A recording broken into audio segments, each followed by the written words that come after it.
It's very humbling, very rewarding, and I feel very proud to work for the charity, for the service.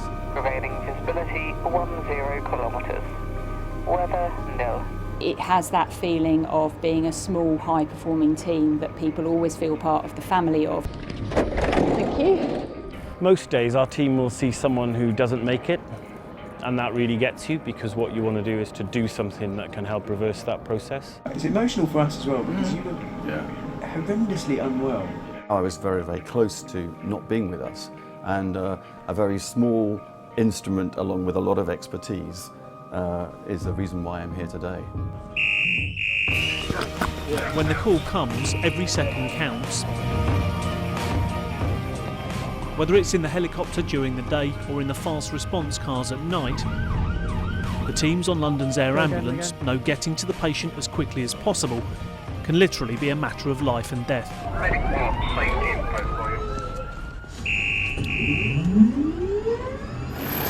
It's a well-practiced routine, with 30 years behind them and nearly 40,000 missions flown. The team are called to around 4 or 5 incidents each day, to some of the most critically injured patients in the capital. They agreed to wear cameras for us to show us a little bit of life behind the scenes. Medic 2 mobile, ETA 10 minutes. Yeah, CAD 4232 mobile over. So we've just been called to a large 2-vehicle car crash on the outskirts of London. We believe there's multiple patients. Red base, Medic 2 at scene, 27.3 kilometres over.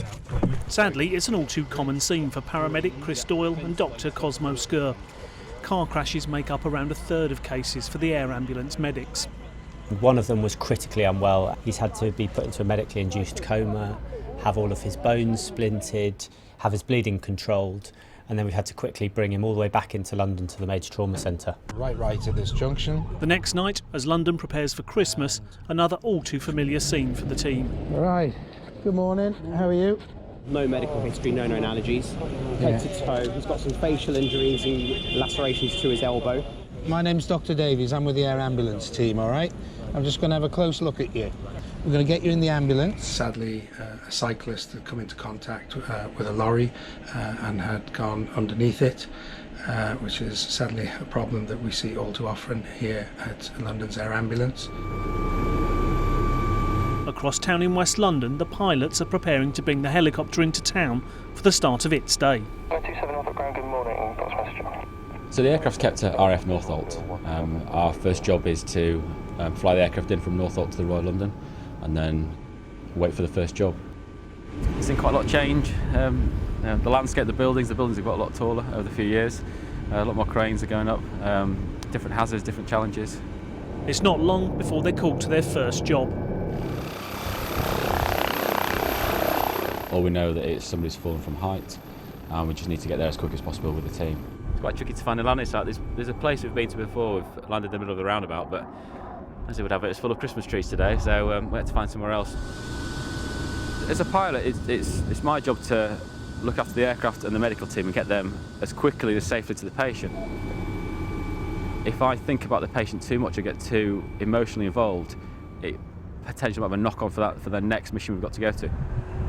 Good day, 27 Mile 39, we'll be on the roof in 2 minutes. The man's taken to hospital, while Andy and co-pilot Dave return to base at the Royal London, and to the lunch they left behind. Absolutely, it was always a risk. So usually when the microwave's just gone bing is when the call comes in, but yeah, we can always reheat it when it gets back.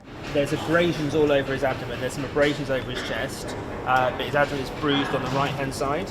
In between missions and meals, this is what the team do. Outside their base on the chilly 17th floor, they practice, running over scenarios of recent cases, learning and trying to improve. We're going to put some lines in him, give him a little bit of fluid and do a couple of other bits and pieces. All the team get involved. Pilot Andy here pretending to be a relative of the injured patient. These scenarios, or moulage as they call them, are an essential part of the day. You get an opportunity to work with the paramedic or the doctor that you maybe haven't worked with for a little while. You get an opportunity to think things through at a different pace and then discuss it afterwards, and it keeps you current and it keeps you on the ball. Green Reboa bag sealed, thoracotomy pack sealed. The next morning, Dr Anna Dobby and her team are checking out their kit. It's a daily routine. All the teams here do a lot of checking. I haven't done the checks on that. It's to make absolutely sure that when we get to the most unwell patient, we have absolutely everything that we need. You know, you can't get to a scene and then go, oh my goodness, we've forgotten we should have so we make sure we do it every single morning. Major incident file sealed. Check. Mini megaphone. Check. Safety helmets times. It may be a familiar sight in the skies over London these days, but 30 years ago there were real doubts as to whether the air ambulance would ever take off. Tower Hamlets Council is to seek a High Court injunction to prevent the introduction of an emergency helicopter service in East London. Then there were questions over whether it was really necessary. It's very expensive to run a helicopter service for the few patients that it may well benefit. Then there was the funding. London's embattled air ambulance has been dealt another blow with the news that a major sponsor is pulling out. It did, of course, survive and thrive, but the air ambulance remains a charity, with only the medical staff paid for by the NHS. I'm in fine fettle, thanks to you guys. One of those helping to raise the £7 million it needs each year is Nigel Richardson, and with good reason. And preventing your heart from being trapped by the air and the blood inside. He's come back to meet the men who saved his life just over a year ago when his motorbike hit a lorry. Nigel was in a desperate way. He had a horrendously injured chest, a really, really severe chest injury, both sides of his chest, both of his lungs, his rib cage and his airway were very badly injured. He was essentially suffocating. He was blue. I hate to say it, there's a big bit of me that did not expect to see him again, actually. It's fascinating to know how they save lives, the way and the intricacies in which people survive the accidents they do. In my case, you've heard a lot about how I was very, very close to not being with us, and a very small instrument along with a lot of expertise is the reason why I'm here today. The treatment that saved Nigel was seen as groundbreaking just a few years ago, and the air ambulance teams are continuing to push the boundaries of what's possible for patients being treated at the roadside. Next up. One of the exciting things that's out there that we're really considering strongly is that we know that if you bleed to death and you're freezing cold, then you can probably tolerate the blood loss much more than you can if you're a normal body temperature. So taking someone's body temperature right the way down to 18 degrees or so really, really cold, holding the person there so they don't need oxygen going around the body, they don't need blood going around the body, and then getting them to the operating team so they can fix the holes, fix the bits that are broken, and then warm the patient back up is something that's really exciting and feasible for doing in the pre-hospital phase of care.